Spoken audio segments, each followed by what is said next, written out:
Hello, Jess Too Good here, and today I'm counting down the 20 LEGO sets I want the most, which have an official release for Winter 2018. These can be sets that release as early as November all the way up to February for these particular themes. And without further ado, let's get into this.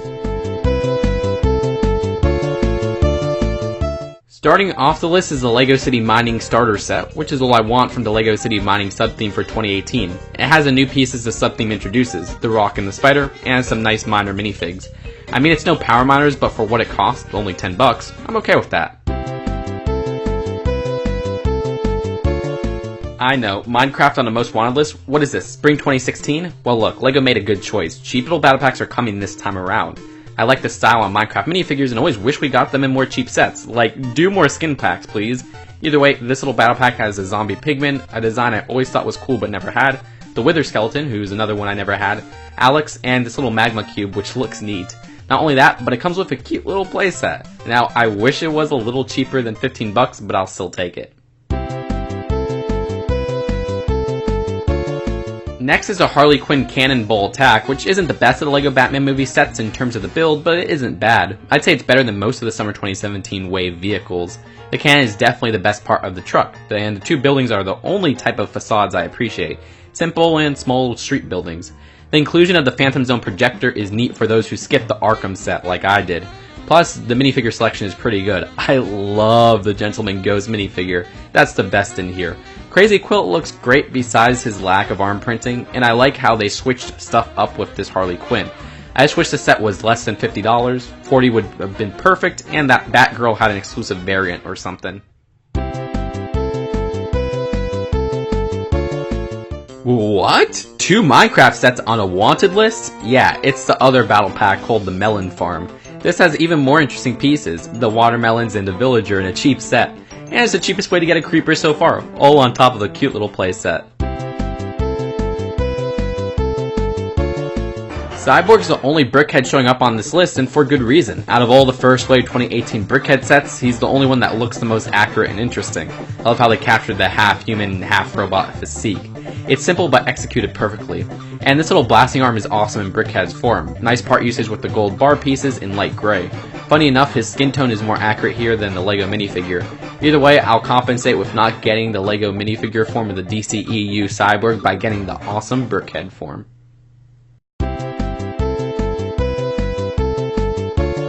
For this batch of Mighty Micros, I'm much more hyped for the Marvel ones than DC. The Star-Lord one is the best. The Mini Milano is cute, but I love the Star-Lord and even the Nebula minifigure. More importantly, that awesome mixtape is an extremely useful printed piece. The Thor vs. Loki one is great as well, with a comic version of Loki and a hilarious looking Thor. The Spidey one, I'm so tired of these Spider-Man ones. This one is good for those who didn't get the Bridge Battle set. I mean, the Scarlet Spider in here is in a cheap set, and he doesn't really look cartoonish like other Mighty Micro sets. Though it's sad he lacks the arm printing of the regular minifigure. And I wish Sandman didn't have the sand printing again on his torso. Would have been so useful to get the plain striped torso. Oh well. The Superman and Crypto team-up set is a mesh of 2 good $20 superhero sets, the Ghost Rider team-up and the Green Lantern set. I never expected LEGO to do a Lobo figure, but here we are. He's such a mature character and the minifigure looks great. I love the use of the DCEU Aquaman hair in black, that's darn useful. The Crypto figure is awesome as well. Lobo's space bike is accurate, but I never really cared for it as a design, so it doesn't really appeal to me. Other build is fine, I guess. I like all these weird newer pieces in trans green. Still, it's all $20, so it won't put me back much. I just wish I was interested in the builds a lot more. The Speed Force Freeze Pursuit set is a good $30 pack. They keep the price low but still knock it out with desirable minifigures. In here there's this awesome Reverse Flash and a cheap way to get the Cyborg from the Flying Fox set, but with a different new torso print. Good, I love his face print. And they pack in a new Flash in addition to a decent Killer Frost. However, where this is better than something like the Lobo set, I actually like the helicopter. I know, this is coming from the guy who roasts every LEGO City helicopter and waterplane. But look, this one is sleek and reminds me of an Alpha Team set. I don't know, it has its charm. The Killer Frost vehicle is crap though, there's no passing that with any nostalgia. The LEGO City Mountain Fugitive set is the best starter set in a while. Lots of great new pieces of the Mountain Police line in this cheap set. This nice log tile, that awesome beehive piece, and the blue hat variant of the new hat and hair combo. Throw in a couple of gold bars and it makes for a cheap winner. It's pretty bold of LEGO to put the cool looking execution troopers exclusively in a cheap battle pack, but hey, it's good for the consumers. That's the main reason I want this set. The other minifigures aren't anything rare, but they're just throw-ins. Heck, the build isn't particularly good either. Alright, LEGO knows what they're doing. Nobody's going to care about the other stuff. This set will sell like hotcakes just because of the two execution troopers. Oh, and don't believe the rumors that this will be any more than 15 bucks. It's retailing for 15 bucks, trust me. Next is the Egghead Food Fight set, a great set for its $30 price. This is a pretty funny set. I mean, Egghead getting a LEGO figure is just too hilarious, and the Condiment King figure has been long awaited since the original LEGO Batman movie trailers.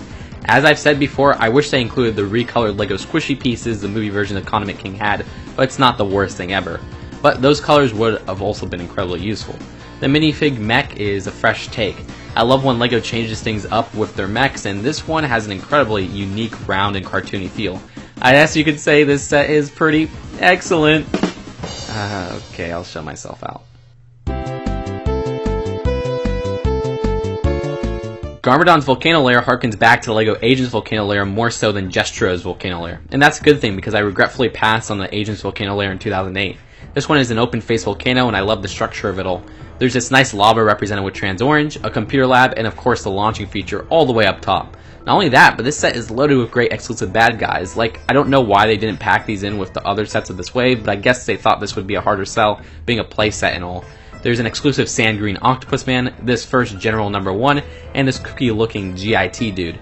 He's my favorite of the set. All packed into a perfectly sized set for 50 bucks. I think this set will be one I asked for on Christmas. The face-off at the mine is a LEGO Black Panther set in which I'm still astonished is only 20 bucks. This set has so much packed into it. A huge Rhino build which seems to have some armor, that's pretty darn original, and the side build with the minecart has the new roller coaster track wheels which is great for a $20 set. And of course the minifigures are the main selling point. This Black Panther has this nice blue trim, Killmonger this gold one, and Okoye is probably my favorite of the set. I know I probably didn't say her name right, but gosh, it's super useful to get a new female face print on a reddish brown headpiece. Seventh on my list is the LEGO Batman Movie Bat Space Shuttle set. You see, LEGO is known to overprice their space shuttle sets, but this one is 80 bucks. That's a price I can mess with. It's weird, don't get me wrong, I never thought we'd see a space shuttle with Batman. However, the design looks great. It's a full build with rocket boosters and an external tank. Fittingly, you get a Bat Rover, and unfittingly, you also get a Bat Kayak. But both are cute and welcome. There's a side build that holds new suits, which I just wish matched the style of the one in the Batcave. However, those new suits are dope. I love Reggae Man, a suit I never thought would be in a LEGO set. The Firestarter suit and Bat Space suits are okay, I just appreciate their new prints mainly, and the new cowl color for the Firestarter one. However, I don't like the other figures. Just a normal Batman, a reprint of the CMF Robin sans the face print, and a normal Catwoman. Still, the main build is great and the Reggae Man suit is incredible. I can't wait to get my hands on this one. The LEGO Star Wars Act 2 Island Training is a set that you know right away will be a hot seller. I mean, geez, LEGO is wising up and introducing highly desirable figures in cheap sets. I've seen people mad at this Luke minifigure, but like, what? I'm usually called just too negative and I love this design. People will probably point out how it's inaccurate in the comments, but I don't see any glaring flaws in that aspect. And you know me, I'm a sucker for new hair pieces. Now, if this set was just good for the Luke minifigure, it wouldn't be so high on my list. However, it isn't. There's other stuff I really like here. For example, the inclusion of a Porg in a cheap set. I'm not freaking out over these fuzzballs, but there's still an interesting figure who were previously only in the $800 Falcon set. Plus, there's a new Rey figure. The playset in here isn't amazing, but it's still good. I like the Shrine-esque hut design. The interior is cute with a little fold-out bed and cooking station. However, the worst part of the set is the fact that it's 30 bucks. Like, LEGO knew this would sell well already, so they spiked it up $5. Heck, a couple years ago I'd say this should have been 20 bucks, but everything is increasing now. The second Black Panther set, the World Talon Fighter, is a worse build than the Battle at the Mine, but the minifigures in this one are incredible. Like, Nakia is one of my favorite minifigures of winter 2018. Love, love, love the new hairpiece, and the headpiece with a new face print is so useful, but Killmonger rocks with that really spooky looking mask, Claw looks awesome with a cheap way to get the hairpiece in black, and even a nice new Black Panther minifig. Now, back to the ship. I mean, I like that I can't say it looks like any other LEGO ship, but I don't know. It's not the most pleasant looking, even with its interesting curvature. Still, this is only 30 bucks, so I'll be sure to get it right away. Fourth is the LEGO Batman movie Justice League Party, and dang, this set is great. It's one of the rare wide release sets that is more of a display / collector's piece than a playset, much like a double-decker couch. I mean, all the minifigures here are exclusive. They even went the extra mile to give Superman an awesome new face print. I love that. The Wonder Dog is adorable, the classic Green Arrow has finally come, and it's nice to get more obscure characters with great prints like El Dorado and Hawkgirl. Then the build is so unique with that Krypton feel. I love the DJ table with nice printed records. All this is packed into a fantastic $30 set that will definitely bring in fans of all ages and types.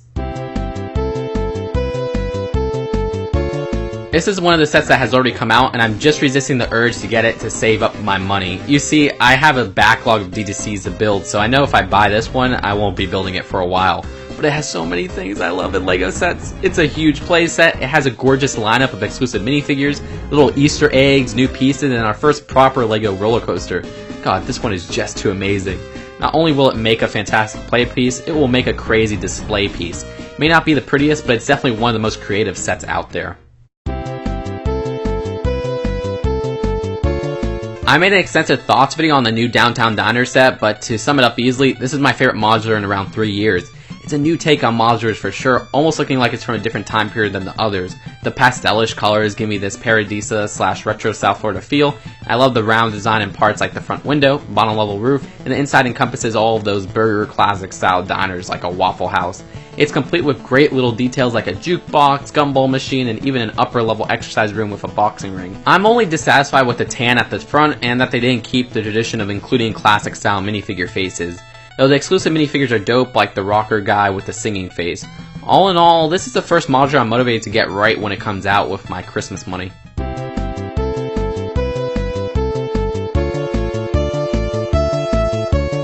Of course, the seasonal minifigure series is at the top of this list. This time around, it's the second series for the LEGO Batman movie. Sure, it's not as perfect as the first series, but there's still some incredible minifigures in this one. I adore the classic Jor-El and Zod, the obscure Claw King and Black Vulcan, the hilarious Soccer Mom Batgirl and Beach Joker, the classic Wonder Twins, the perfectly executed Hugo Strange. Gosh, there's just a lot to love in this series. Sure, there's a few duds, like the lame beach variants for Batman, Robin, and Batgirl, but still, this really captures the wacky feel of the LEGO Batman movie, and overall, it's just a nice closure to the theme. Anyways, thank you guys for watching. If you're interested in getting exclusive looks at upcoming LEGO List videos, consider becoming a 20+ supporter on my Patreon. Linked in the description. Either way, be sure to let me know which sets you want from this season, and I'll see you guys later. Peace out. Bye.